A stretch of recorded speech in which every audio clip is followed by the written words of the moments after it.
Hello everyone, ఎలా ఉన్నారు? Welcome back. Locked ఇదొక crime suspense thriller movie guys. Recent గా లయన్స్ గేట్ ప్లేలో తెలుగు ఆడియోలో స్ట్రీమ్ అవుతుంది. ఈ మూవీ రన్ టైం 1.5 అవర్ ఉంటుంది. జస్ట్ ఇందాకే ఈ మూవీ కంప్లీట్ చేశా. నిజంగా చెప్తున్నా మామ, ప్లాట్ అయితే చాలా యూనిక్ గా అనిపించింది. ఇలాంటి కాన్సెప్ట్ మీద మూవీస్ చాలా రేర్ గా వస్తాయి. సో డీటెయిల్ గా ఈ మూవీ ప్లాట్ అండ్ రివ్యూ చెప్పేస్తాను. అంతకుముందు మీరు మన ఛానల్ ని ఫస్ట్ టైం విజిట్ చేస్తుంటే ఒక్కసారి ఛానల్ చెక్ చేయండి గైస్. రివ్యూస్ అని మీకు జెన్యున్ గా అనిపిస్తే లైక్ చేయండి, నచ్చితే హైప్ కూడా ఇచ్చి సబ్స్క్రైబ్ కూడా చేసుకోండి.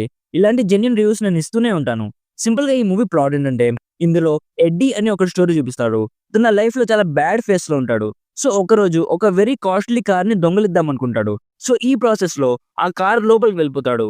లోపలికి వెళ్ళాక కార్ డోర్స్ అన్ని క్లోజ్ అయ్యి లోపలే ట్రాప్ అయిపోతాడు. నెక్స్ట్ ఆ కార్ ని ఎవరో ఒక అన్నోన్ పర్సన్ కంట్రోల్ చేస్తుంటాడు. సో అసలు ఆ అన్నోన్ పర్సన్ ఎవరు, లాస్ట్ కి మన హీరో ఆ కార్ నుంచి ఎస్కేప్ అయ్యాడా లేదా అనేది బేసిక్ గా ఈ మూవీ ప్లాట్. నాకైతే చాలా బాగా నచ్చింది మామ. తీసుకున్న కాన్సెప్ట్ కి న్యాయం చేశారనిపించింది.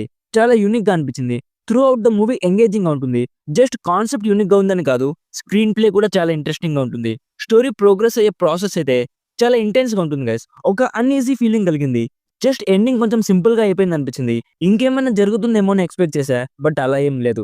నిజంగా మామ, మూవీ స్టార్ట్ అయిన విధానం కానీ మనోడు ట్రాప్ అయ్యాక ఆ సీన్స్ అన్ని చాలా యూనిక్ గా ఉంటాయి. సస్పెన్స్ ఎలిమెంట్ ని ఈ మూవీలో చాలా బాగా హోల్డ్ చేశారు. 1.5 అవర్ అసలు ఎలా అయిపోయిందో కూడా తెలియలేదు. మెయిన్ క్యారెక్టర్ చేసిన ఎడ్డీ పర్ఫార్మెన్స్ అయితే చాలా బాగుంది. మూవీ స్టార్ట్ అయ్యాక ఒక సీన్ ఉంటుంది. అక్కడే నేను ఎమోషనల్ గా ఆ క్యారెక్టర్ తో కనెక్ట్ అయిపోయా. ఎడ్డీ అండ్ తన డాటర్ మధ్య కొన్ని సీన్స్ ఉంటాయి, అవి చాలా ఎమోషనల్ గా ఉంటాయి. యాక్టర్స్ పర్ఫార్మెన్సెస్ అన్ని చాలా బాగున్నాయి. మ్యూజిక్ చాలా ఇంటెన్స్ గా ఉంటుంది. ప్రొడక్షన్ వాల్యూస్ అన్ని కూడా చాలా బాగున్నాయి. ఓవరాల్ గా నా సైడ్ నుంచి recommended 70% as a must watch thriller movie which won't disappoint. Adult scenes కానీ కిస్సింగ్ సీన్స్ కానీ ఏం లేవు, కానీ అడల్ట్ లాంగ్వేజ్ ఉంది అండ్ కొంచెం వైలెన్స్ ఉంటుంది. ఇదంతా ఓకే అనుకుంటేనే ఫ్యామిలీతో చూడండి. సో ఇది guys locked movie review. Already ఈ మూవీ మీరు చూస్తుంటే మీకు ఎలా అనిపించిందో కామెంట్స్ లో మాతో షేర్ చేసుకోండి. వీడియో నచ్చితే లైక్ చేసి మరిన్ని రివ్యూస్ అండ్ రికమెండేషన్స్ కోసం మన ఛానల్లో వచ్చే వీడియోస్ డైలీ ఫాలో అవ్వడానికి ట్రై చేయండి. నచ్చితే సబ్స్క్రైబ్ కూడా చేసుకొని ఫాలో అవుతూ ఉండండి. Thank you so much for watching. Meet you in the next video. By by. జై హింద్.